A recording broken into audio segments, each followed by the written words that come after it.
Подледный лов.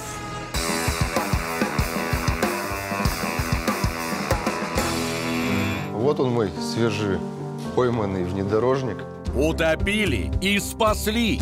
Житель Чебоксар не бросил в реке только что купленный Land Cruiser и стал звездой интернета.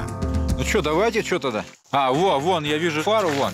Машину Евгений Гаман купил в республике Коми. Недорого. Там же нашелся знакомый перегонщик. Но выбраться на Большую Землю оттуда можно лишь по льду реки Печора. На седанах не суйтесь. Местные на снегоходах берут машины на трос и так помогают переправляться.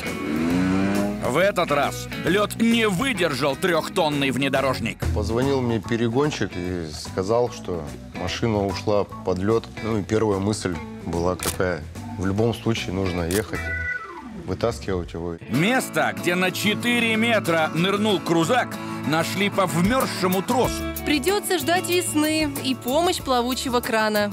Весной его унесет течением. Что-то лесочка тонковата для такой рыбины. Нашлись в соцсетях и те, кто готов помочь. Не поленились и примчались на подмогу. И все безвозмездно это делают. То есть никто мне не задавал вопросов таких, сколько ты заплатишь или что.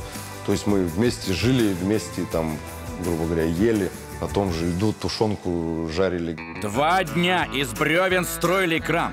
На 3-й стали тянуть, рискуя оборвать трос. Пришлось цеплять стальной прямо в воде. Аллилуйя! Только через 7 дней улов вытянули на берег и погрузили на прицеп. Утонувший грузачок. На кузове только пара царапин. Но после недельного купания в проруби машину разобрали. Теперь сушат и восстанавливают. Самое затратное — это, наверное, здесь ремонт двигателя. Попала туда вода. Вот оно, масло с водой. У Евгения своя мастерская. И продавать утопленника после таких приключений, говорит, не собирается.